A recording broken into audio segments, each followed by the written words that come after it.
I'll tell you if you squeak, Mr. Duck.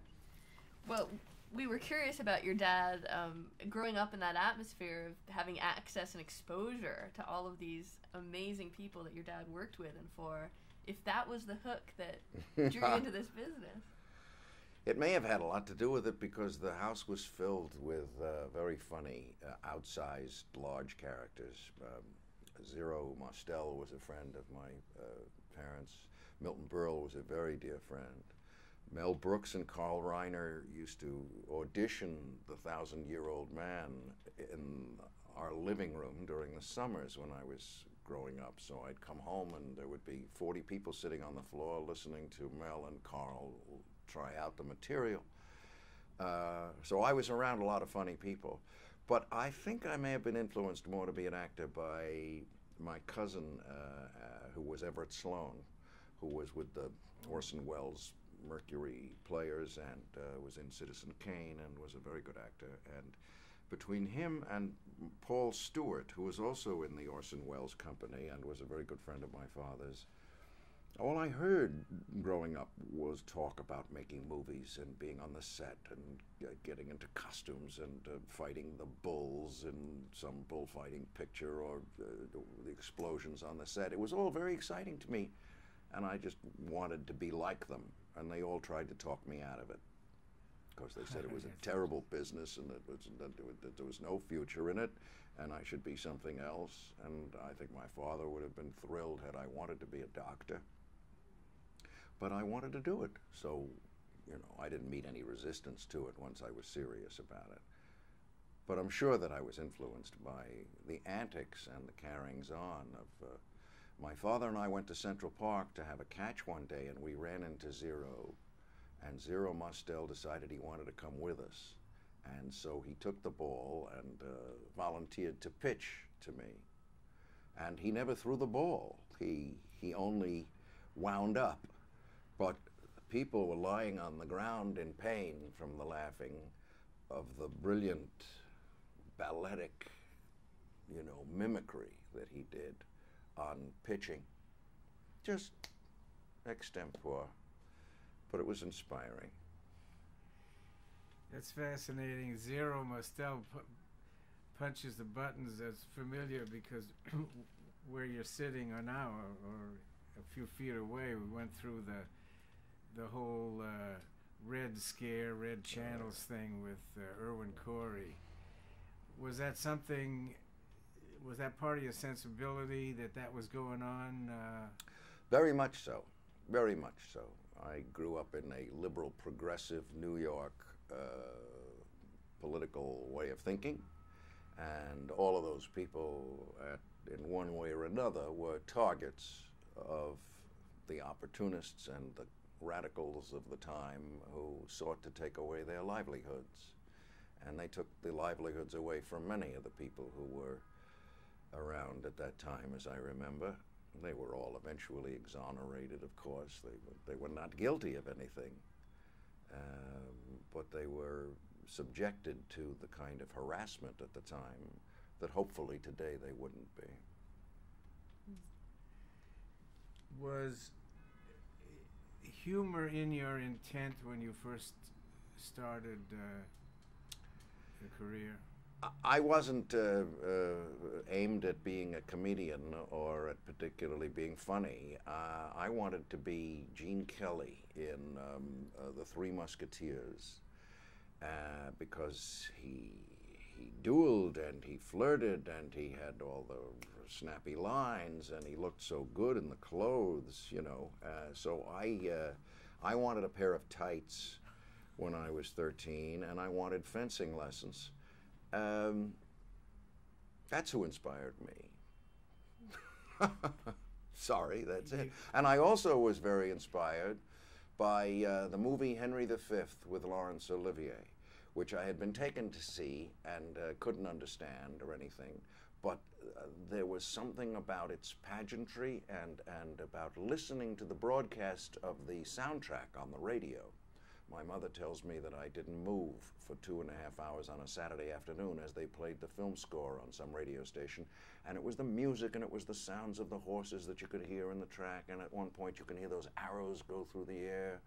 Whew, you know, I had an imagination. I wanted to be a hero in another century. It's clearly what I wanted. And obviously you have fulfilled that dream. In the new century, sure. Well, I've been very lucky. I've been very lucky. I got to work with wonderful people and very funny people and have a good time. You have had such a varied career, playing so many different kinds of characters, and the start was Broadway. And I wonder if there was an ease of the transition from the dramatic roles that I believe you started into when you moved over with Woody Allen in '69 in his play, and you began to do comedic roles. Well, it's interesting that you divide comedic roles from non-comedic roles, because I never thought of them that way. I think secretly the reason I was funny is because I didn't try to think of myself as being funny. I thought of trying to do what was honest to the character in the play that I was in. I never did stand-up. I never stood in front of people and told jokes. I still get nervous if I have to do that. I can do it, but I consult the Milton Berle joke book before I do. He has a marvelous section, by the way, at the end about how to use the index cards and toss them away and all that. And you can't believe that he wrote about that stuff, but it works. Anyway, I was seriously trained to be an actor who interpreted the text of the play. And whatever my sincerity may have been in approaching a part, it was the author who made it funny, I always thought, not me. George Abbott once said to me, funny is the playwright, interesting is the actor. Don't try to be funny. Try to be interesting. And if it came out funny, good. But it wasn't a conscious thing on my part to make it come out funny. It was conscious on my part to make it come out honest. Believable. Believable. And if the playwright had given me the right line and the right circumstances, it would be funny. So when it wasn't funny, I always blamed the author. But yet there is a craft to playing a straight man or a straight role to a sort of overly comic actor like a Woody Allen or... Right, and in that regard, I've always had great admiration for Dean Martin, who I think taught me more about being real in that role than anybody else I can think of, although Oliver Hardy isn't bad either. Maybe they should be in the other order.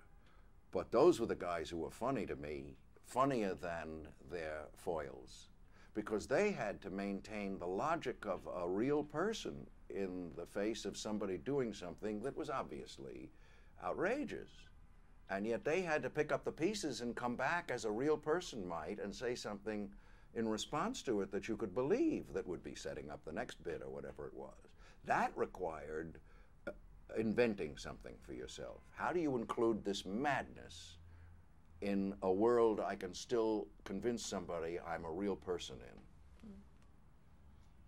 That was what I thought Dean Martin and Oliver Hardy could do, that I admired. The author's original intent as an actor is what you're going to fulfill. If it's serious, it's serious. If it's comedy, it's comedy.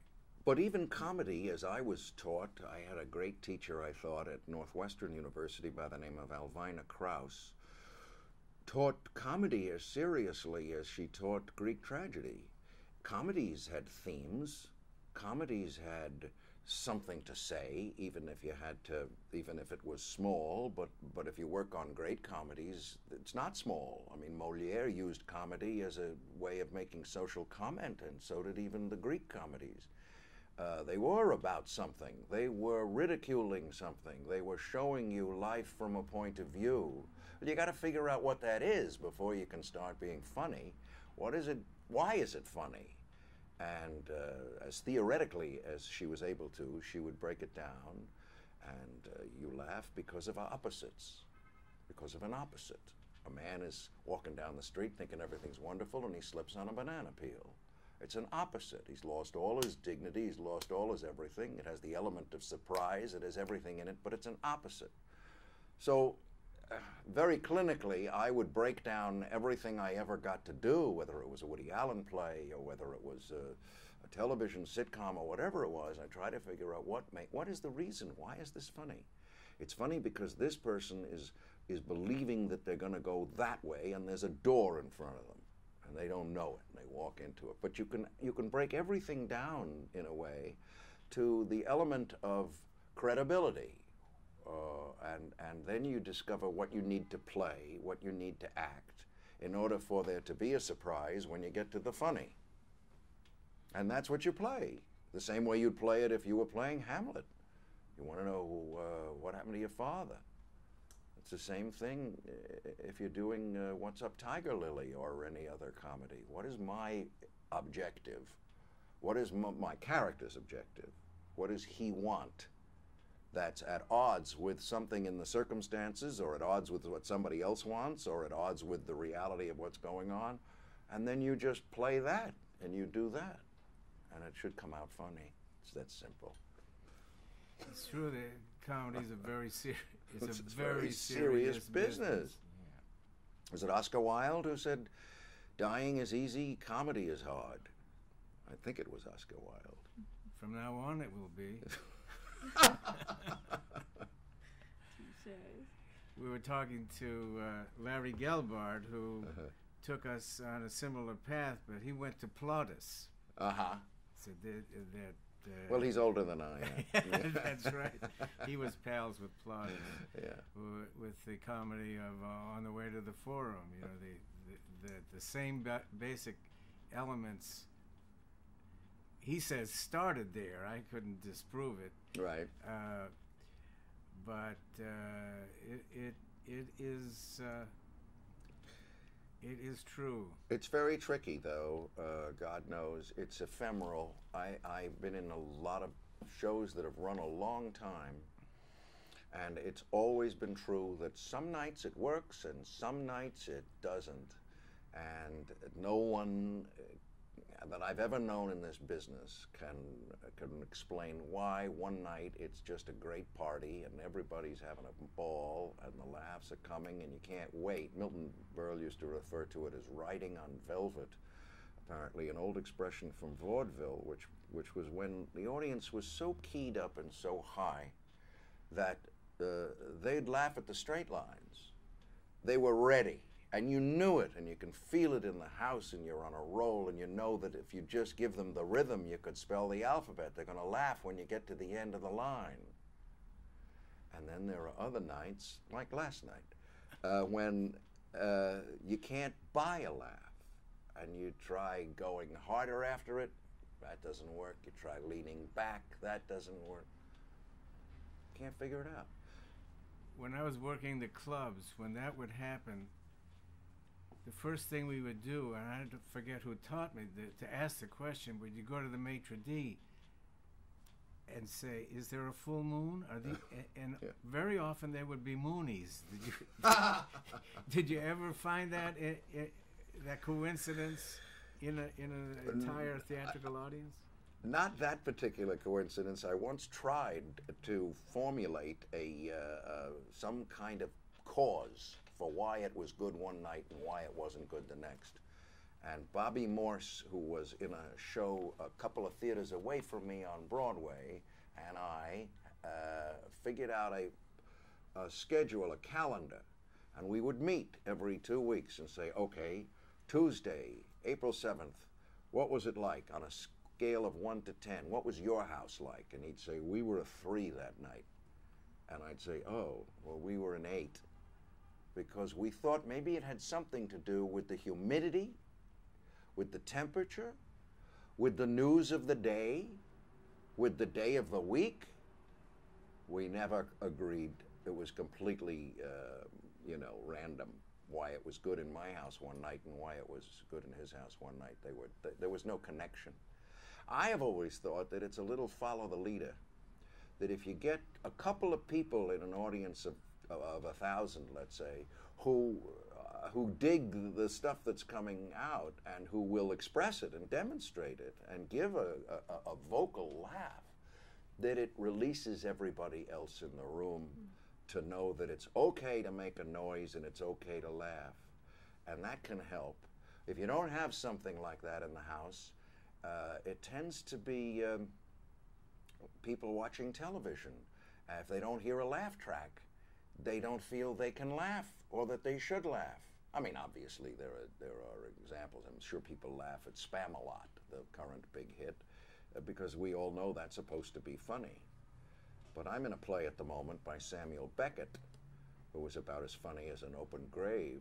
I mean, he is funny, but it's funny, dark, and it's you have to be willing to accept the fact that he's telling you what a terrible circumstance it is to be alive at the same time that you're supposed to be laughing at his existential jokes.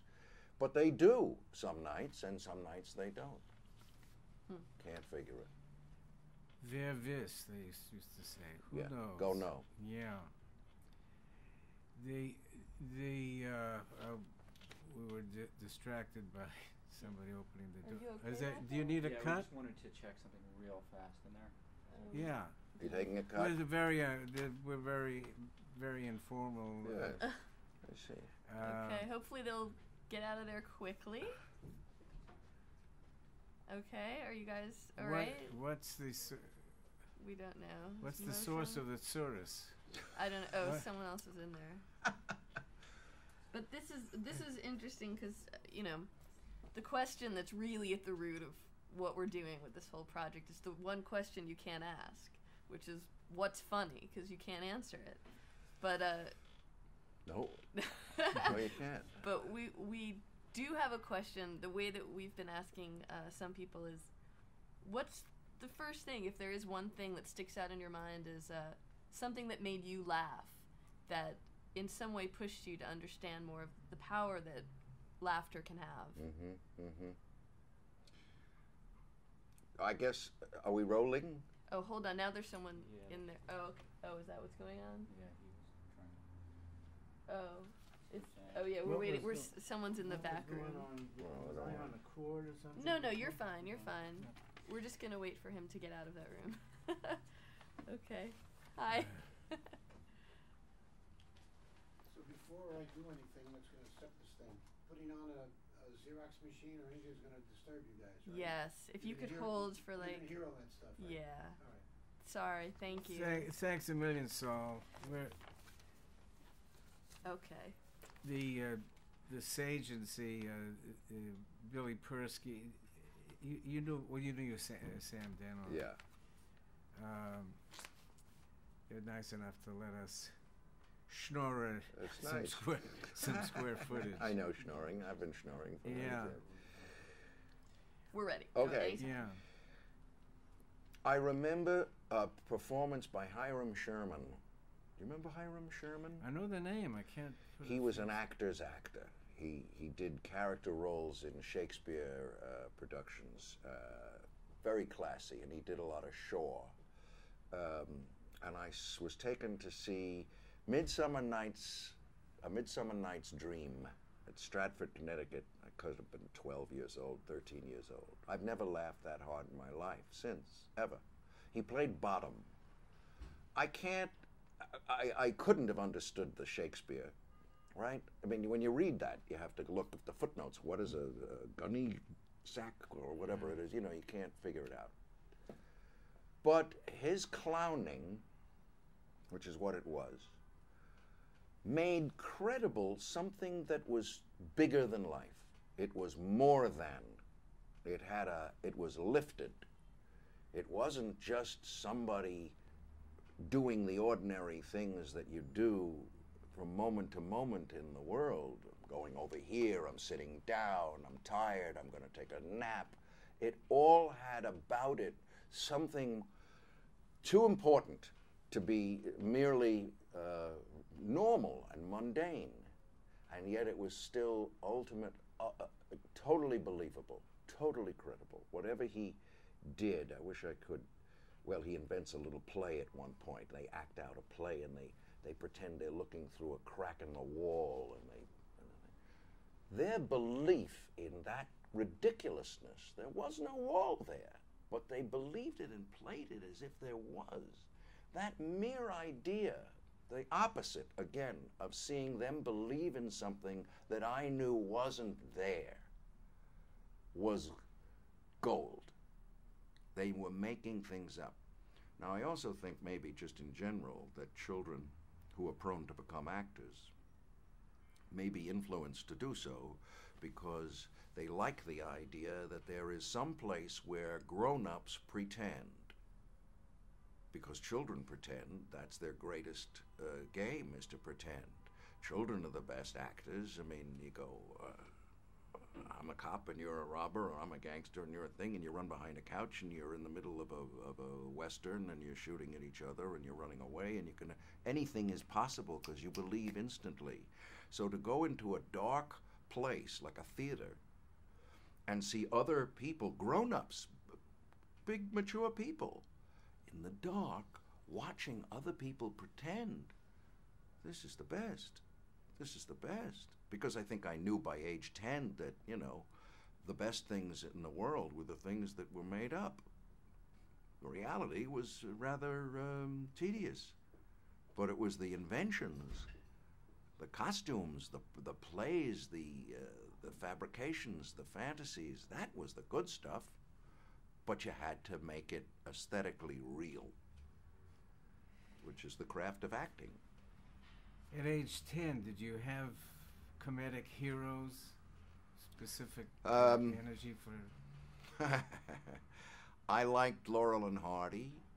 I liked Charlie Chaplin. I had a grandmother who used to take me to the Museum of Modern Art after school where they would show silent pictures, and I saw a lot of Harold Lloyd and a lot of Charlie Chaplin, and it was easy to see why that stuff was funny. But again, usually based on the equation of the man with the banana peel. You know, it's somebody who doesn't see something coming, who doesn't know it's coming. Any conscious use of the tools you may have learned from those you admired? No, except from having stolen some things from Milton Berle, who I worked with in Las Vegas when I was 23 years old, and I used to watch his monologue after the show. He would go out after the show. We did a play. We did Never Too Late in the big room at the Sahara Hotel as an attempt to fill a venue which no longer had the talent pool that it one time had of people who could come up and hold a place for an hour and a half by themselves. There were very few entertainers left in the 50s who could do that. So the hotels were looking for something to substitute. So they thought if they could get big headline comedians and stars to be in a play, then they could tell the waiters not to serve for an hour and a half and people would think they'd seen a great show, which they would. But the hotel still wanted Milton to go out and do his monologue for 15 or 20 minutes after the curtain came down on this play. And I would stand in the wings and watch him do it. And it was the same every night. And every night I thought it was going to be different with every line. He fooled me every single time. He said, the only way not to gamble in Vegas is when you get off the plane, walk into the propeller. And he would say that every night, and every night he would take that little pause before walking to the propeller, and I think he was going to tell me something else, something I hadn't heard. Every night it was walking to the propeller. So I had a dressing room, a very nice dressing room, a hook. See, it's so small you have to go outside to change your expression. Sometimes I use these jokes in real life, but I never made an act out of it. I like the Berle experience was something else. I was so lucky to be around him. He, more than anything, may have taught me about being a straight man, because if we were on stage together and he didn't feel I had said the setup line properly, he would say, in performance now, not rehearsals, he'd say, "What?" And he only had to do it to me twice, but I blushed red because I knew that A, I had failed him, and B, the whole audience knew I'd failed him, because they must have known that "what" wasn't in the script. What meant, you didn't say it loud enough, stupid, say it bigger. But then he would come up to me and he'd say afterwards, he'd say, you know, when I get a laugh, it's not my laugh, it's our laugh. because I can't get the laugh without you.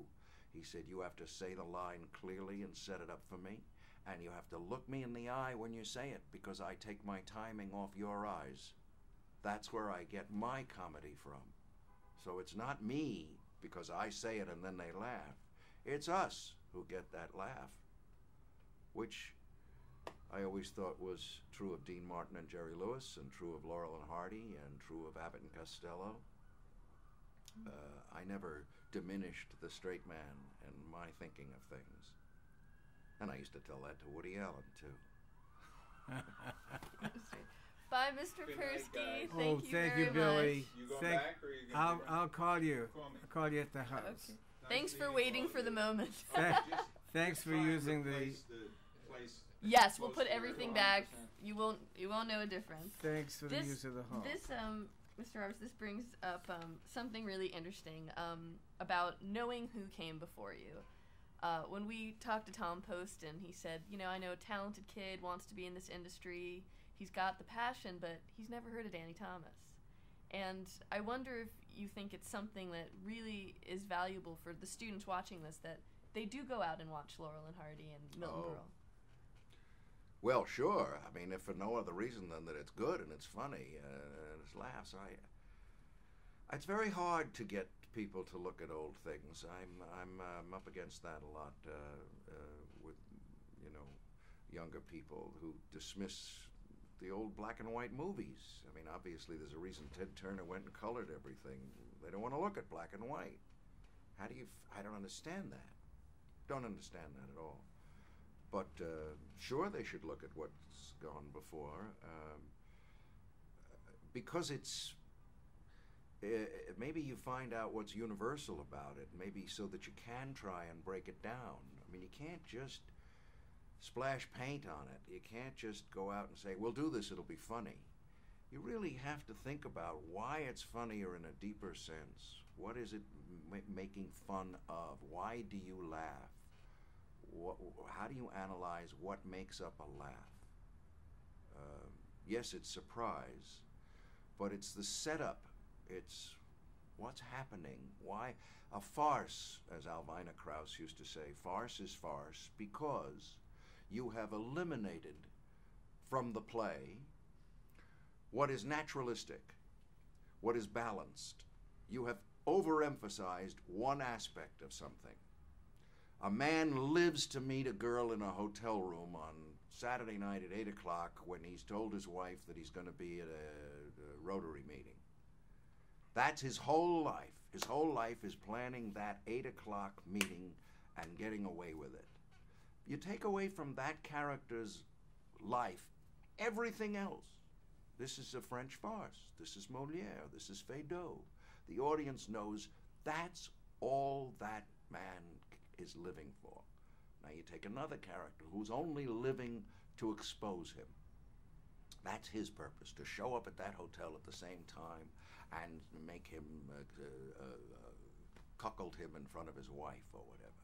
It's the singleness of purpose that makes farce farce, whatever farce it is.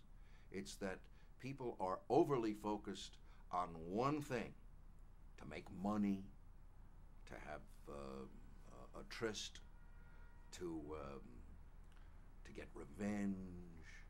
I mean, it isn't that those things can't be looked at in a serious way as well, but in a serious play, they will be balanced with other desires and other considerations. They'll be in proportion to things. Farce is when it's out of proportion, but nevertheless still somehow made believable. But it's the singularity of purpose that makes it farce and not tragedy. Although you could say that tragedy is tragedy because somebody had an over need to accomplish something for themselves. They had too much pride. They had too much ambition. They had too much trust. They had too much love. But they're similar extremes of looking at things. Whereas in a drawing room comedy, what is it? It's a little lifted because you've got wit and you've got one-liners and that sort of thing. But that's not on as grand a scale as something like farce. Fraser, the writing on Fraser always reminded me as somebody knows something about restoration comedy. Because here the door opens and the door closes, and right. There's that real theater, and it seems to be a fairly new phenomenon since, in italics, the more educated people have come into to television. Right, right. You were in it pretty much early. Gene Wood and I were the first college kids. We graduated at Emerson College, from whom we're doing this. Right. Have you noticed since you've observed the scene over that whole, have you noticed anything different specifically on the tube? Well, it seems there was this long period of time when improv comedy was very popular, and that was sort of starting when I was at college. I went to Northwestern, so we were aware of Second City in Chicago, where people worked, and they worked very differently, I think, than previously, because they would set up imaginary circumstances with the help of the audience. It was all consciously improvised. And then 2 or 3 actors would start with a line that may have been given to them by one of the audience, and they would make it up as they went along. If they stumbled on funny, they stumbled on funny. They got lucky. There was a lot of improvisation in certain movies during the 60s. You could tell things were improvised, that somebody struck a funny note, a funny line, and it worked. That was not the, oh look, they're coming to arrest us. That wasn't my scene. I didn't do that. I had greater respect, let's say, for the people who sat around in a room and wrote something that they threw lines out and found that were funny and decided was funny, and then gave to some great comedic actors, I don't know, Sid Caesar and Imogen Coca or something, and they went out and they did it. There may have been improvisation to an extent in what they did, but I think it was much more structured than the Second City stuff. I know I worked a lot with Woody Allen, of course, and people would always think that that was improvised. It wasn't improvised at all. It was very scripted. He wanted to rehearse it so that it would seem to be naturalistic and unrehearsed, but it also had to have a certain energy in it because it was comedy. So we worked hard to kind of find that place where it was slightly lifted in energy, so it had, as he liked to say, bags of brio, and yet it was very specific as to what words were said and whether a person overlapped the line before, or whether the setup was in the clear, or whether the verb got out, and it was very planned. I forgot your question. So did I. I'm so fascinated by the answer. Well, you were listening so well. Yeah.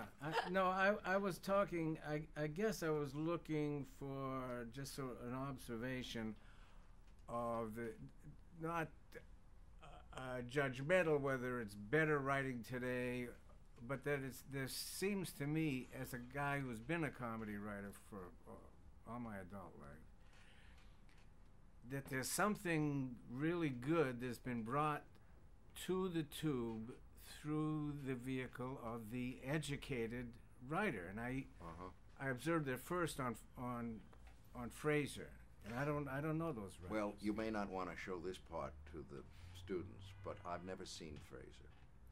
I don't watch television sitcoms, none, and haven't for 40 years. So I can't answer your question. I don't know what television comedy is. I don't laugh at it, I'll tell you that. Well, how can I say that when I just said I don't watch it? but I don't watch it because I don't laugh at it. Mm.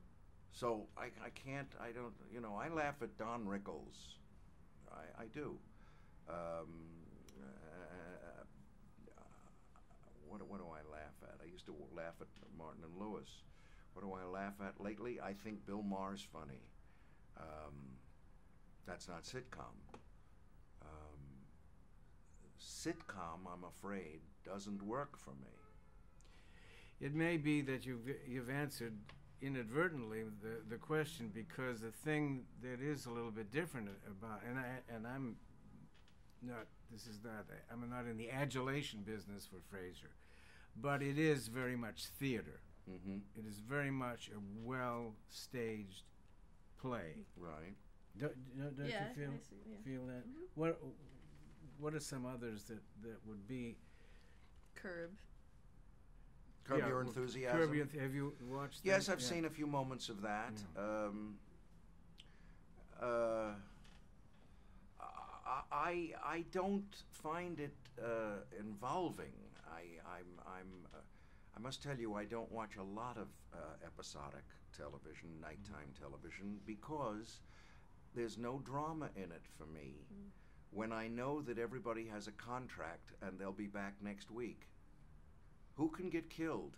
What can happen to anybody that's going to matter? To anybody. So I don't watch it. It's a closed form to me.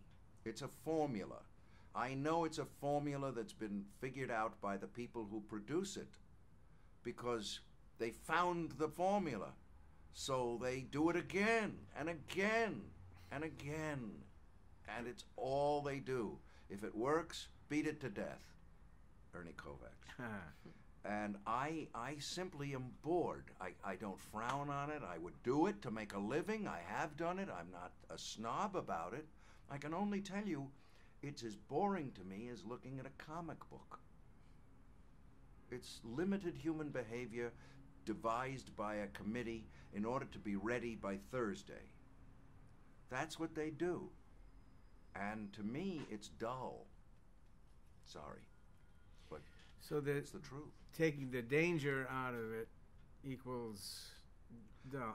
Taking the unpredictable out of it equals boredom to me. How can it be unpredictable when you're on for 26 weeks with the same 5 people in the same room or an office? What can happen? I mean, maybe back in the 50s, I don't think I was even. No. Sketch shows, all right. Sketch shows, yes, because sketch shows, a sketch can go anywhere. A sketch can be anything.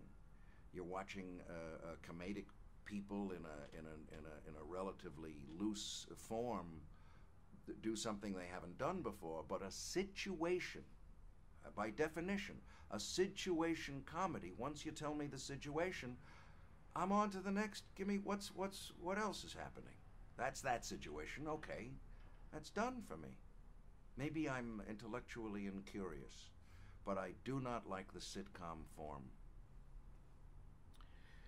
It's interesting because I'm trying to delineate between a sketch, say a great Broadway review, New Faces of 1952. Sketch is set, and it's going to be repeated for different audiences, night after night after night. So what's the actually with the sitcom? Well, I'm going to go to see it once. I'm going to go to see it at the Helen Hayes Theater, and then I'm going to go home, and I'm never going to see it again. So why would I?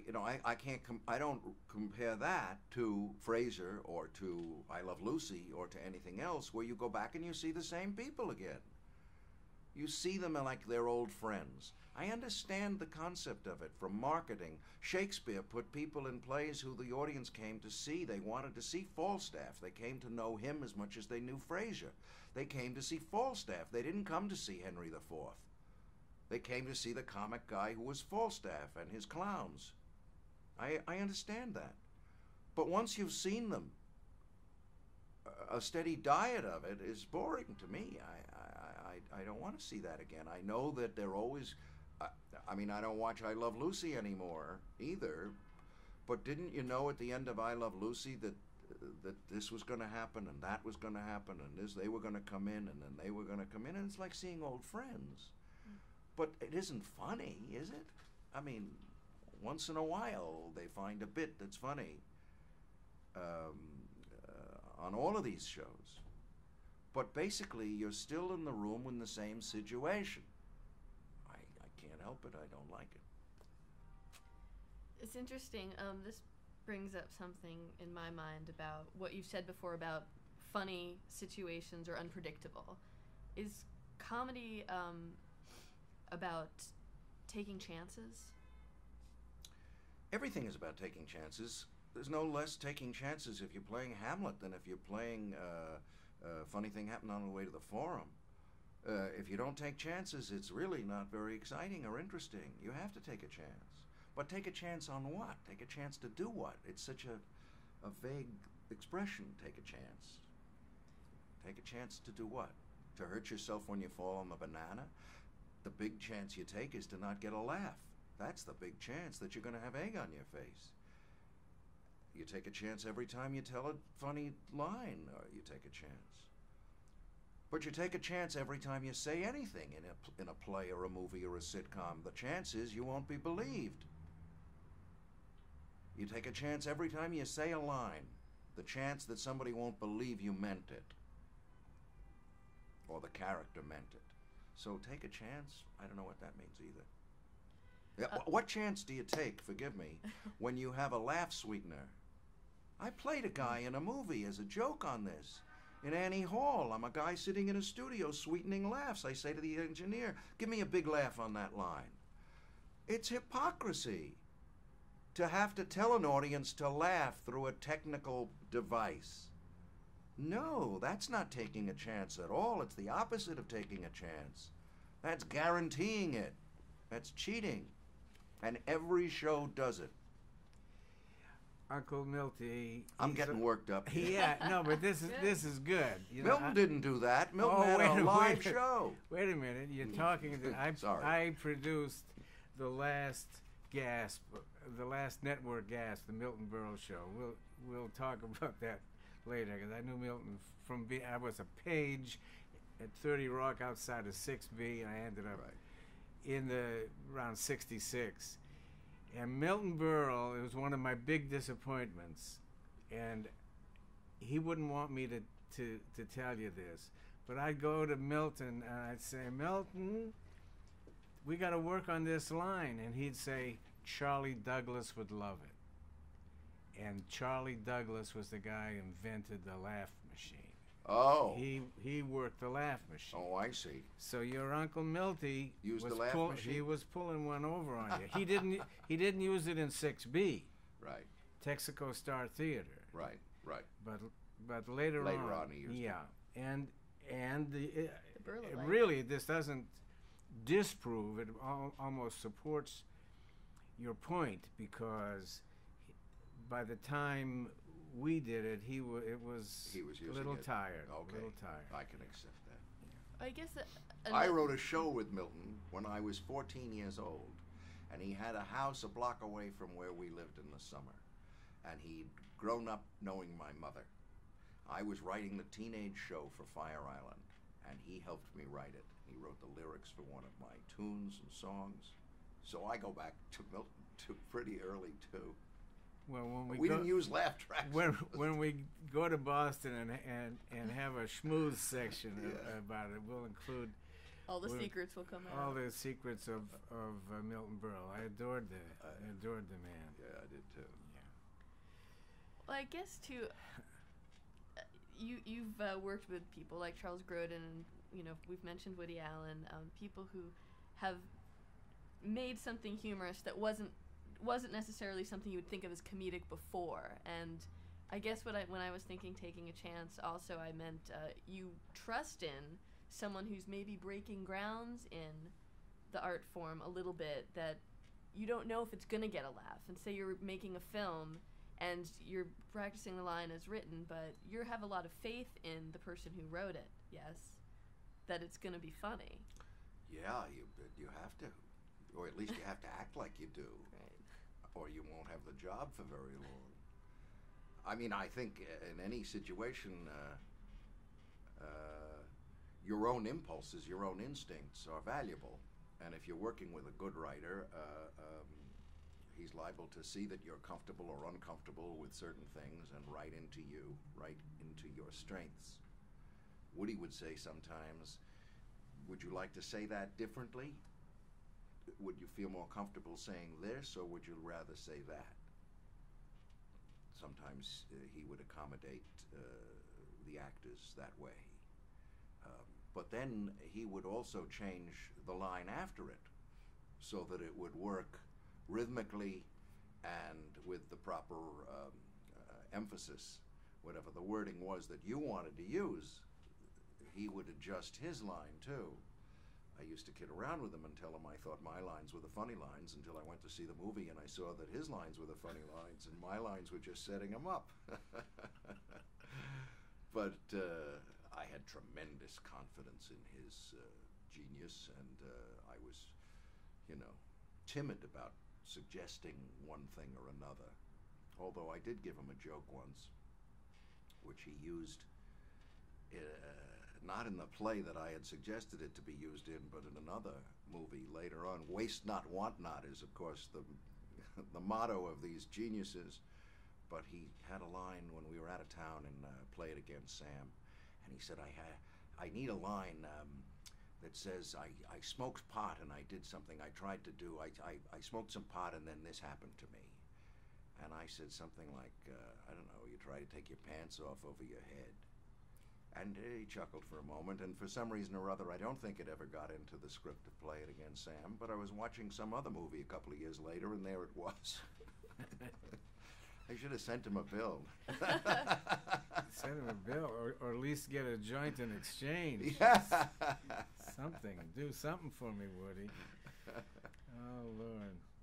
One thing I think would be very valuable for the students who may be watching this, you've been in this business a really long time, and there's certainly been peaks and valleys in your career. That's my favorite expression, peaks and valleys. That's the perfect description of this business and my career. Yes, go ahead. Well, maybe you just want to take it from there, because, what to expect, what not to expect, what to wait for, what to be patient enough to continue in this business and take. Well, that's a great question. I always was told that work breeds work, and if you haven't got something, take what there is.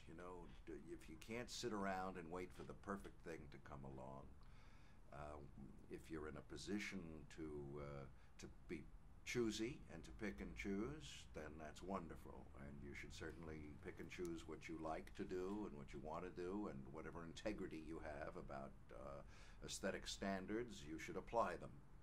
But if you start out that way, it's hard to see that you're going to go very far. Everybody who hangs around in this business long enough has done everything. Has done garbage, has done good stuff, has done a little singing, a little dancing, a little serious, a little game shows, a little of this, a little of that. You can't keep doing one thing and stick around for longer than 3 or 4 years. You then have to do something else. You might come back to that, but you got to be a bit of a jack of all trades. And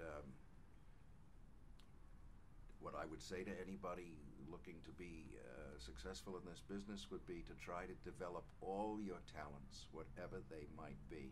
If you can sing a little, work on your singing. If you can dance a little, work on your dancing. Don't restrict yourself to just being a comedic actor or being a serious actor. You're an actor. You can do anything. And, what else can I say? I have turned things down at certain points which other people would not have turned down because I felt in a position at that time that I could do that. I was going to wait another 6 months and see if something better came along. Sometimes it did and sometimes it didn't. But the business is full of stories of people who turned down things they regretted that they turned down or whatever. They didn't think anything was going to come of it. But, until you start turning things down, you have to go through the pay your dues. And in paying your dues, you do what there is to do. You do summer stock, you do this, you do that. You just keep working because you learn something from everybody you work with. The best advice I got was from Sam Wanamaker. You remember Sam Wanamaker? Yeah. Wonderful director and actor. Happened to be a friend of my father's, and we were sitting at a table in Sardi's on opening night of my first Broadway play, something called Something About a Soldier, with Sal Mineo and Ralph Meeker and Kevin McCarthy. It didn't run very long, but we were in Sardi's waiting for the newspapers and the reviews, and they came in at about 12:30, I guess, as was the habit at that time. And if the reviews were good, the party went on until 4 o'clock in the morning. If the reviews were bad, the place was empty in 10 minutes. I mean, like rats fleeing a ship, and this was the way it was. They waited for, at those days you could get 3 newspapers by 12:30. Anyway, the reviews came in and they were terrible. And the place was emptying out, and I was 21 years old, and this was my Broadway debut, and I was ready to commit suicide. And Sam Wanamaker said, "This is the best thing that could happen to you, kid." And I said, "Why?" And he said, "Because if it's a hit, you're in it for a while." He said, "You're stuck. You don't move. You're someplace for a year making a salary, and you're fine." He said, "That's a year wasted out of your life." He said, "If you're in a couple of flops," he said, "think of all the different actors you meet, and different directors you have to please, and different things you learn. Think of how you'll grow after 4 or 5 of these." Well, I did have 4 or 5 of those after that, and he was absolutely right, because by osmosis, if no other way, you begin to see the way that other actors work and the way things get put together, and you learn the trade. So take all the work you can possibly get when you're starting out, is what I would say, and see who's got something going on that you can pick up. Just tuck away. It'll all go in there. And then when you get the shot at something that's big, you have a little something under you that gives you the confidence to take advantage of it. It'd be interesting to find out if there was anybody who started out a career in a blazing hit show on Broadway that ran for a couple of years and actually suffered from it. I can imagine that would could be happen. hard to find, Yeah. though, I think. Not too many. I mean, not too many. When you look in the theater books and they see, you know, this one is in this play when he was 23 years old, and there's a picture of Montgomery Clift, and there's a picture of Burt Lancaster in this play, and they were usually in plays that weren't that successful. They got their Broadway footing. They got their stage legs, as they say. Their stage legs. The good thing about Broadway and about any theater, of course, is that you have a chance the next night to do it better. Whereas when you're working in television and the movies, you may make the crew laugh the first time you do it, but you didn't really have an honest audience to work off time and time again until you found out just exactly how to make it right, because they put the sweetener in. But if you're on a theater stage and you do it 8 times a week, if you don't get it Tuesday, you got a chance to figure out how to get it Wednesday. And maybe you don't get it Wednesday, but you get it Thursday. Well, then you say, well, what did I do Thursday that made Thursday produce the laugh? There is something that you probably did that got it Thursday. If you can find it, and you have a chance to learn. Aha! More energy, less energy, clearer setup line. I waited. I didn't go so fast. I thought to the end of the line. I planted it. I planted it too much. You find it by getting to do the same thing in front of an audience time and time again. You have to have some kind of a run in order to figure it out. And most shows, in my experience, are better after they've been running about 6 weeks. Unfortunately, in a college, or in most situations, you do 6 performances if you're lucky of something. Well, 6 performances is nothing. I mean, that's nothing in a Broadway or a professional situation. That's not long enough to discover very much at all.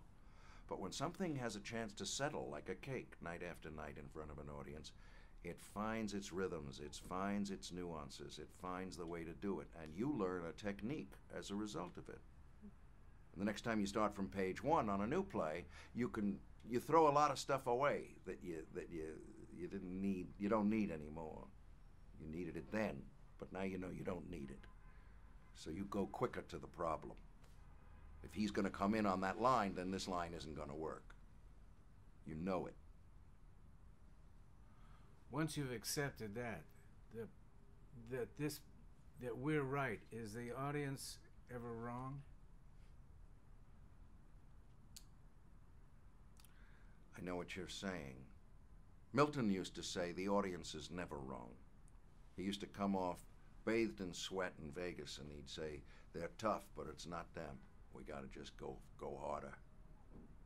You know, he wouldn't accept the idea that it was ever the audience at fault.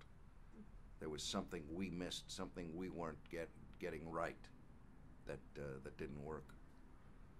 I mean, just as a matter of practical sense, it's not a good idea to blame the audience. Although we had a lousy audience last night. Yeah.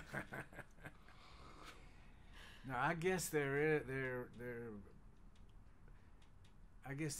can be, just because the audience is an individual, that they can have a bad night. Especially in a small house, Bill, because in a small house it really is follow the leader. If you have 2 or 3 guys there, or women, or whoever, who think it's funny and who've seen it before, or who read it and thought it's funny, or who it strikes funny, and they're vocal about it, they can take everybody along with them. In a big Broadway house of 1,200 or 1,600 people, it's more likely that if you got this laugh last night, you'll get this laugh tonight. It may be this big as opposed to this big. But then the house might be a little smaller. Or it might be a Wednesday matinee, so it's 75% women, which can make a difference. Makes a difference in what they think is funny, and makes a difference in the sound of the laugh in the theater. And you've given some really great advice. I don't think I've answered one question you've asked me. No, I think